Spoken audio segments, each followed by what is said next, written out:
Olá, meu nome é Ana Caroline, sou aluna da Universidade Uninter do curso de História. Meu RU é 1333602. Esse vídeo é referente ao meu estágio híbrido, referente a planejamento e docência do ensino fundamental 2.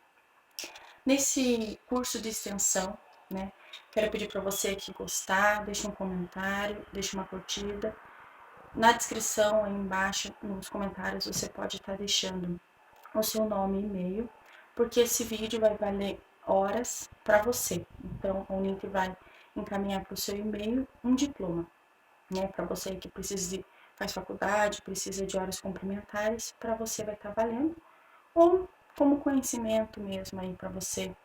Não vai estar precisando dessas horas, mas pode estar comprovando que assistiu o vídeo, vai valer horas para você, tá?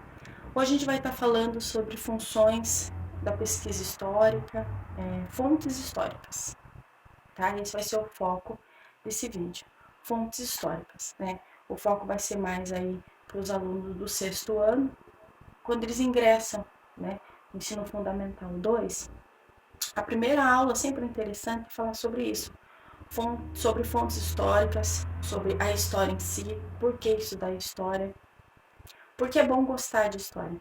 Quando você vai conversar com um aluno, um adolescente, um jovem, é difícil aquele que diz que gosta de história. Você pergunta, que matéria você mais gosta? Ele vai dizer muitas outras matérias, mas ele não vai gostar de história. Nesse vídeo eu quero deixar interessante por que gostar de história, porque a história é importante para o nosso dia a dia. Para dar início, eu quero deixar um trecho de um dos livros, da universidade, Fundamentos da Pesquisa Histórica, tá? Ele é do Rodrigo Otávio dos Santos. Ele vai dizer assim: pensar em história não é pensar no passado. Na verdade, pensar em história é pensar no futuro. Isso porque a disciplina de história não serve para nada se os ensinamentos dela permanecerem no passado, opaco, no vazio, que nos separa das eras que nos precederão. Quando olhamos para trás, desejamos ardorosamente respostas para o nosso hoje. Então é sempre interessante você entender que se você não sabe de onde você veio, você não sabe o contexto, você não sabe por que você está vivendo isso hoje, ou porque vai acontecer algumas coisas amanhã, tá? As fontes históricas, elas são vestígios do passado, que permite que o historiador, ou o acadêmico, o aluno, ele entenda, o que está ocorrendo, responda a questões referentes a uma pesquisa em si. Então, quando você estipula, uma pesquisa, o historiador ele quer saber o porquê daquilo. A fonte histórica é isso, são os vestígios deixados ao longo do tempo. História, vamos deixar bem claro o que é história. História não é apenas uma matéria, Ela tem o objetivo de estudar o passado do ser humano. Ela tem o objetivo principal analisar e interpretar as ações dos seres humanos no tempo e espaço. Então aqui tenho a minha colinha para não me perder. Então, história você vai estudar isso, o tempo e espaço do ser humano. Então, quando você pensa em fonte histórica, é isso. O ser humano ele deixa vestígios, ele vai deixando rastros no caminho. E você vai entender. Claro que sempre é bom entender o contexto. Eu não posso ter um parâmetro de história em relação ao Brasil estudando só a história da Europa, O nosso desenvolvimento foi diferente, os povos aqui no Brasil é diferente. Então, é sempre bom, quando você começar uma pesquisa, você entender um contexto. Por que você está estudando aquilo? Qual o propósito de você estar pesquisando isso? É bem interessante, porque a partir daí, você vai responder questões, perguntas, você vai ter uma ideia do que fonte seria mais importante você procurar. Então, assim, as fontes históricas, elas vão estar divididas em algumas, fontes escritas, Então, as fontes escritas são livros, documentos, artigos. As fontes escritas, cada um tem a sua, né? Por isso que eu digo que todos deveriam gostar de história. Nós fazemos parte da história. Uma fonte escrita que todos nós temos é a nossa certidão de nascimento, certo? Então, a certidão de nascimento é uma fonte escrita da minha história. Vai dizer meu nome, nome dos meus pais, o ano, o dia que eu nasci. Isso é uma fonte escrita. Lá pelo século XVII, XIX, né? Século XIX, a fonte histórica, acreditava-se que acreditava-se que o passado só poderia ser estudado por meio de fontes escritas, oficiais, o que limitava o trabalho do historiador somente a esses documentos. Então, no século XIX, era apenas a fonte escrita levada em consideração pelo historiador. Então, tinha que estar documentado, tinha que estar registrado, tinha que ter um registro escrito. A partir do século XX, o historiador, a história passa a se compreender que tudo pode ser uma fonte histórica. Uma arte rupestre dentro de uma caverna. Aquilo não tem letras ali, não está escrito, mas ele foi desenhado, é material, né? Então, a partir do século XX, começou a acreditar que outras fontes históricas também são importantes, não só a escrita, assim como as fontes visuais, né? Imagens, filmes, hoje em dia, também são fontes históricas. Quando um diretor, né, um escritor decide fazer um filme, ele tem sempre o auxílio de um historiador. Se ele for fazer um filme sobre povos antigos, todo aquele grupo ali envolvido no filme, ele vai investigar como era a vida daquele povo, a forma que eles viviam, roupa. Então, se vai assistir um filme de época, ali vai estar, né, toda a aparência, a forma do cabelo, a roupa, como eles se vestiam. Isso é uma fonte visual, né? Um aluno, sim, no ensino fundamental, ele pode estar assistindo um filme e tirando dali uma base de como aquele povo, como aquela época vivia, né? Fontes materiais são aquelas que os arqueólogos encontram, né? São fósseis, né, de animais, dinossauros. Então, essas fontes materiais são múmias que são encontradas, objetos que são utilizados. Nessas fontes materiais, a gente pode separar sobre fontes, a palavra voluntárias e involuntárias. Como assim?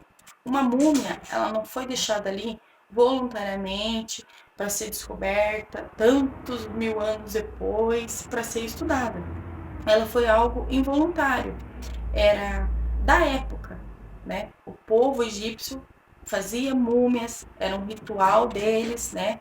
O rito de passagem deles. Então a múmia é uma fonte involuntária.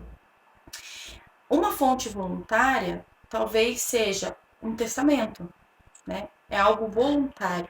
A pessoa, ela pensa, eu vou deixar um testamento, porque minha família irá ler esse testamento e dividir os bens. Então, uma múmia, um quadro, né, que ficou escondido, talvez preservado, essas pinturas rupestres que foram encontradas em cavernas, em rochas, é algo involuntário, é daquele momento. Um testamento, uma carta, é algo voluntário, né? A pessoa ela faz porque ela sabe que no futuro, talvez sem a presença dela, aquilo seja encontrado. Tá? Fontes orais. As fontes orais são aquelas que são histórias deixadas de pai para filho, de avós para netos, né? Nosso folclore brasileiro tem muitas fontes orais, né? Quem nunca sentou e ouviu um vô, uma avó contar uma história sobre Saci Pererê, Boitatá, essas são as fontes orais, né?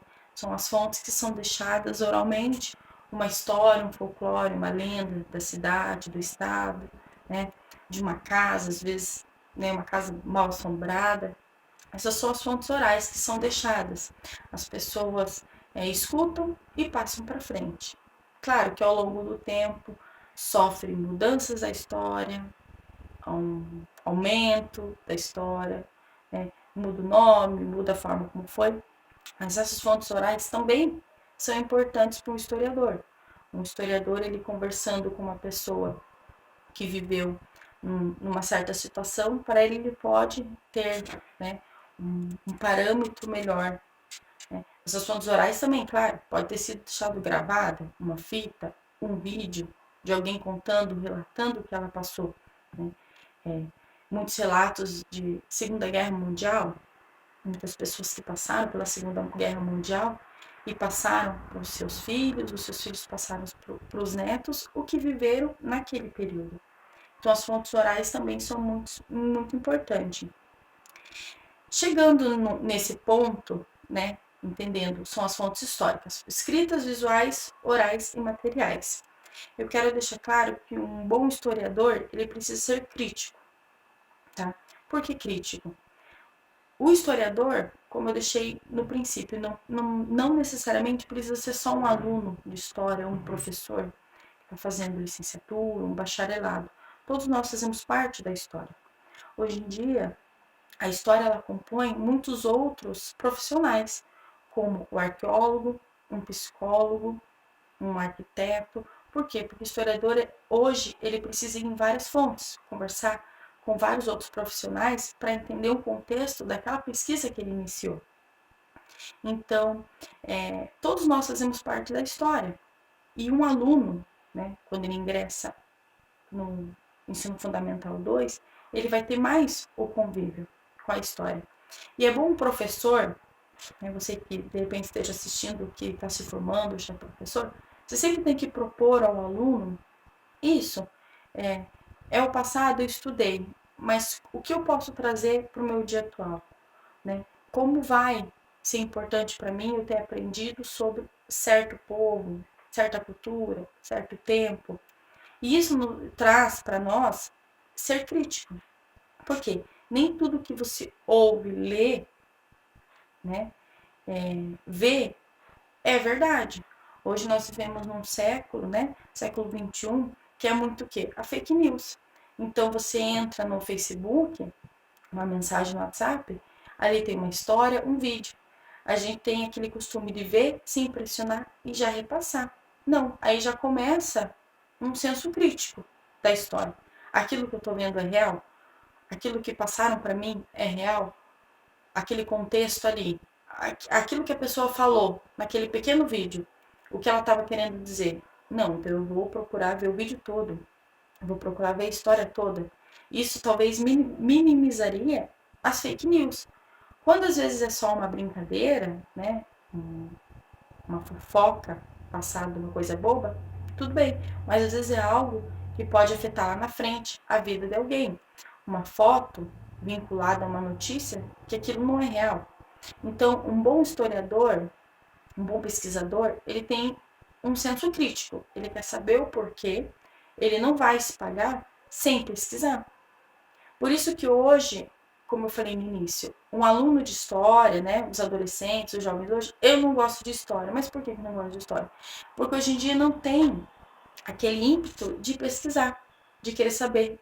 A informação está muito fácil na mão, né? Você entrou no Google, você entrou no Facebook, tá ali, a informação tá ali. Mas às vezes você não pesquisa melhor para saber. O que eu achei interessante para entrar nesse contexto de fontes históricas, da história, eu quero usar o exemplo de uma pessoa que nem é considerado um historiador, mas faz parte da história, a gente acaba lendo sobre ele um pouco, né? É o filósofo René Descartes. Todo mundo já ouviu aquele ditado: penso, logo existo. Às vezes a gente nem sabe, né? Eu particularmente fui saber depois, entrando na faculdade, né? Quem era, né? Descartes, ele foi um filósofo, matemático, cientista, e ele publicou essa frase no livro dele, Discurso sobre o Método. Penso, logo existo. Foi publicado em 1637. Eu gostei da história dele. Ele era um homem que gostava de estudar matemática, física, filosofia. Só que esse discurso dele tem na internet, né? Tem em PDF. Você que gosta de ler, não gosta, mas tenta, né, ler ali o comecinho, o início, para entender. É uma época que eles estão passando por mudanças, né? Lá é o século 17, né? E veio o grande racionalismo clássico. Então, os livros, né, era tudo escrito em latim, grego. Então, o público popular não tinha o acesso. E Descartes decidiu escrever em francês, para que o público tivesse mais acesso. E esse Penso Logo Existo, ele quer deixar claro que o ser humano tem um dom, o raciocínio, né? Ele tem o dom de raciocinar, de pensar, de decidir. E ele vai deixar claro que esse privilégio é o único dos seres humanos. Fosse exatamente isso, um privilégio de todos os homens dotados de senso comum. Ele, como eu disse, ele escreveu em francês porque ele queria que o povo tivesse acesso ao conhecimento. Por isso que diz o método, né? Discurso sobre o método. Ele quer deixar claro que, de uma forma universal, todos deveriam ser bons investigadores. Por isso, penso, logo existo. Você pensou, você trouxe a ideia à sua mente, você traz você a existência. Você não é uma pessoa que, como dizem ditado popular, que Maria vai com as outras, né? Então, você tem aquele pensamento crítico. Eu li um livro, eu vou trazer a ideia à minha mente sobre o que eu achei do livro. Qual é a minha crítica sobre o livro? Foi bem escrito? Não foi? O conteúdo foi válido para mim? Não foi válido? O aluno de história, quando ele ingressa no ensino fundamental 2, ele precisa começar a ter esse senso crítico para gostar de história realmente, né? Como se fosse um guia prático para aprender a gostar de história. Por que eu estou lendo sobre isso? Por que eu estou lendo sobre a cultura, né, brasileira? Para entender como surgiu a história do país, como a independência surgiu, como chegamos até hoje em relação à política, né? Tem um senso crítico. Chegou a idade de votar, você que já vota, por que eu vou votar nesse candidato? Eu vou pesquisar sobre a vida dele. O que ele fez? Ele tem projetos? Ele não tem projetos? Então, René, ele queria trazer isso, um pensamento crítico para aquele período, né?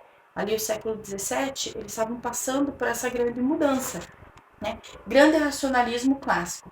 Nesse período, houve mudanças intelectuais, surgimento do sujeito, do conhecimento, autociência e a valorização do saber científico.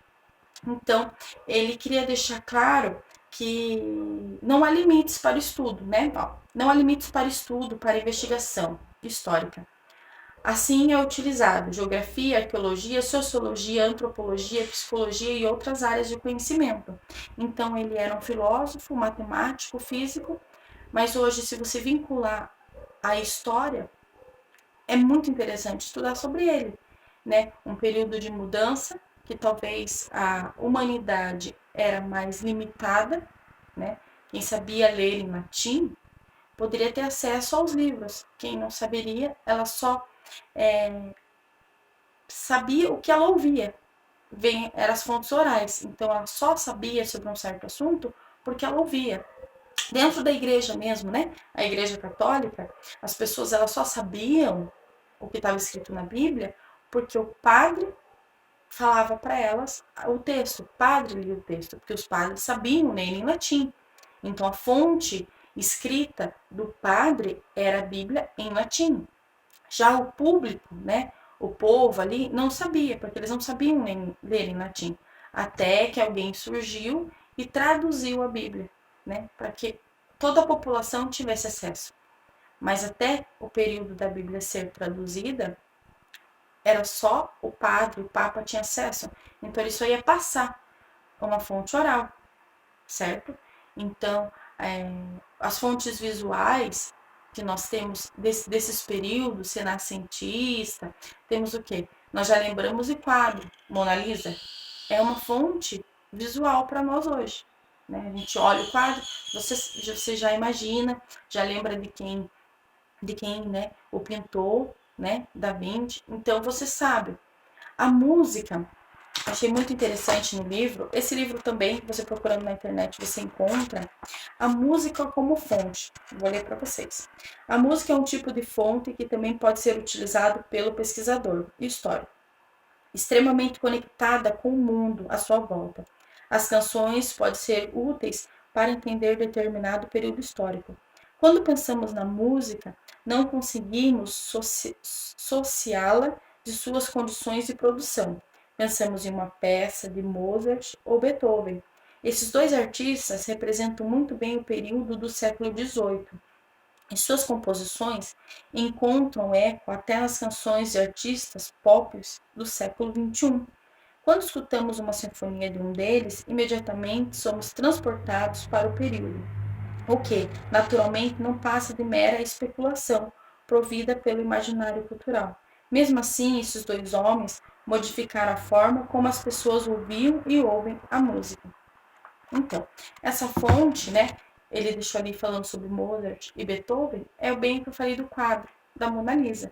É uma fonte, né, é, oral. Então, você escuta uma sinfonia, até mesmo se você não souber, né, eu não sei distinguir de quem é aquela sinfonia, mas eu sei, já imagino um homem, né, uma gola, um babado aqui, né, de vermelho, com o seu equipamento na mão, regendo uma orquestra.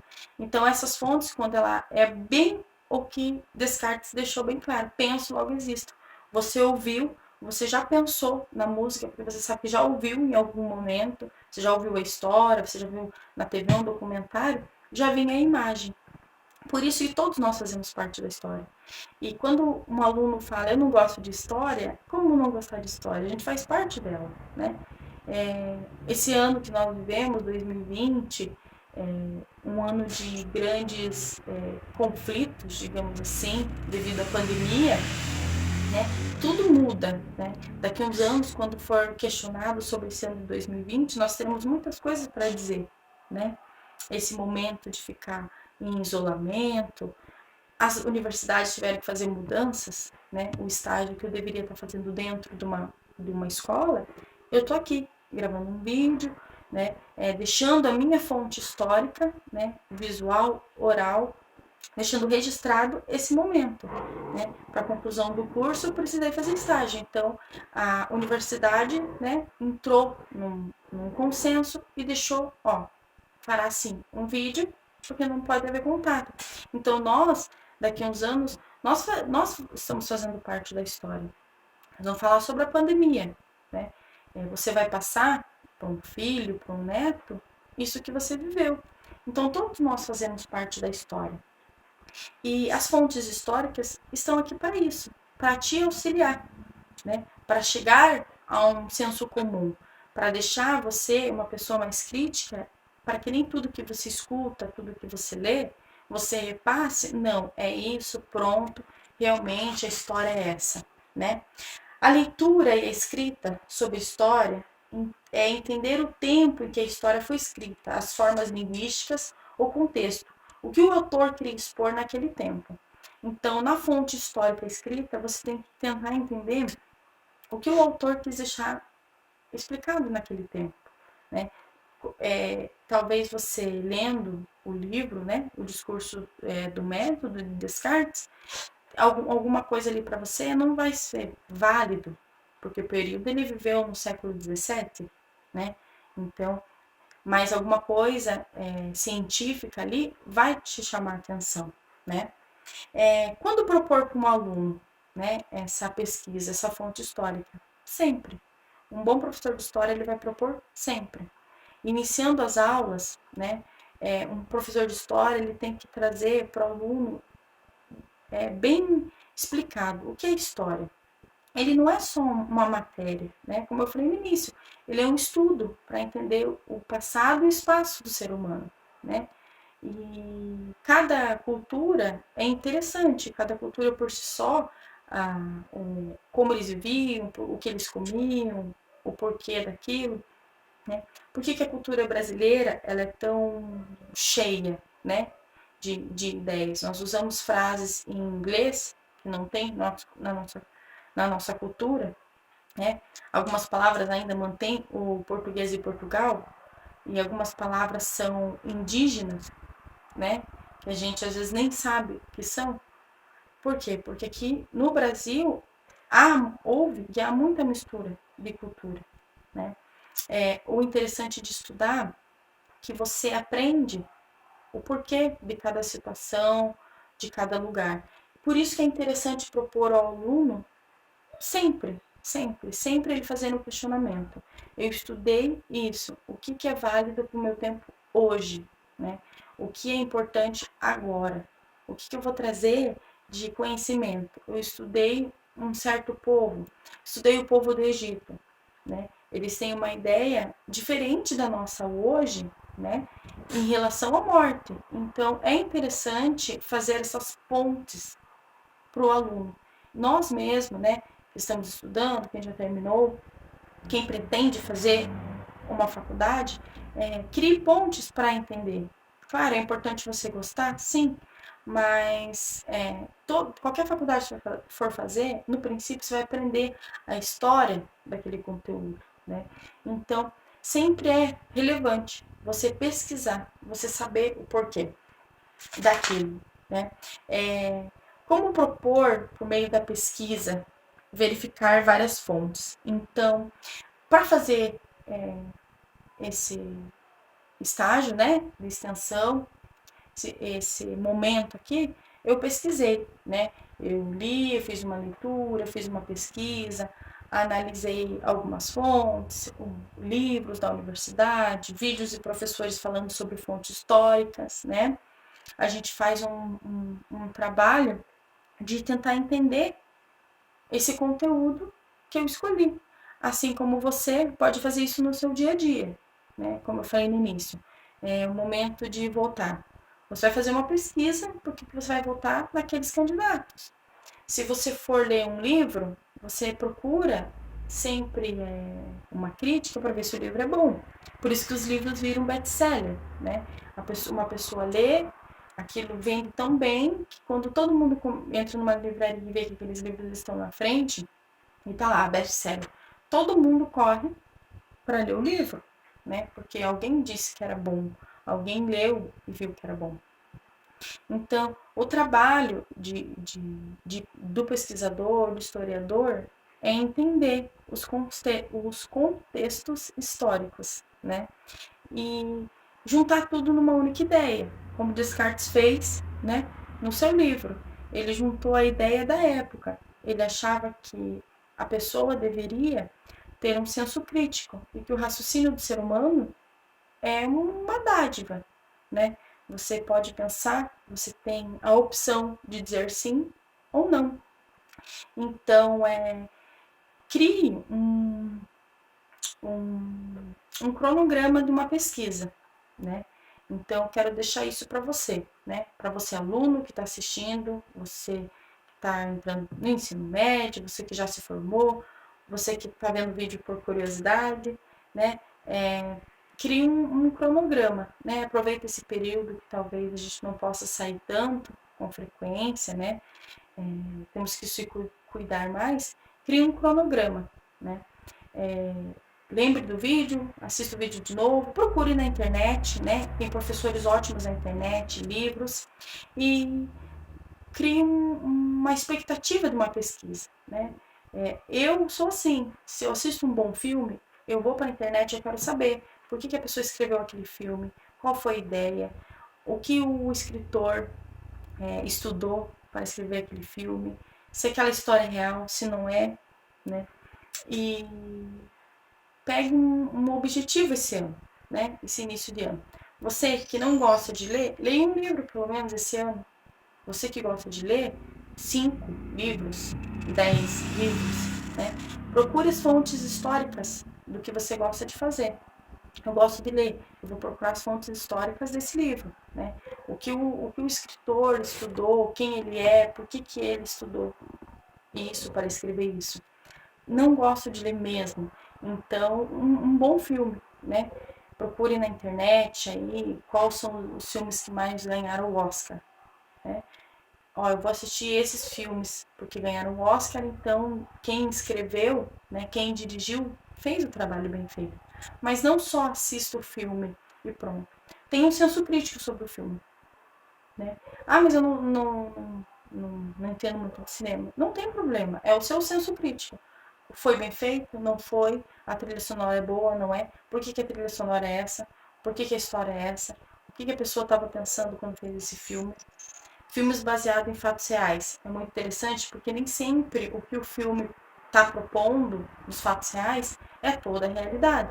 Às vezes ele omite alguma coisa por causa do curto, né, tempo do filme, a história é mais longa que aquilo, ou ele aumenta um pouco, ele exagera um pouco, né, na história para deixar mais interessante. Então, eu quero propor para você, depois que você assistir esse vídeo, nesse ano de 2021, você 70 fontes históricas, tá? Eu quero que você veja uma fonte escrita, um livro, um bom artigo, as fontes visuais, né? Tem o interesse de saber sobre arte, sobre quadros, né? Fontes materiais, né? Em alguns sites, até mesmo, né? Documentários sobre fósseis encontrados, múmias que foram encontradas agora, né? Há pouco tempo. É interessante, né? O ser humano, se ele começa a raciocinar mais, a trazer mais ideias à sua mente, ele não será um fácil acesso para manipulação.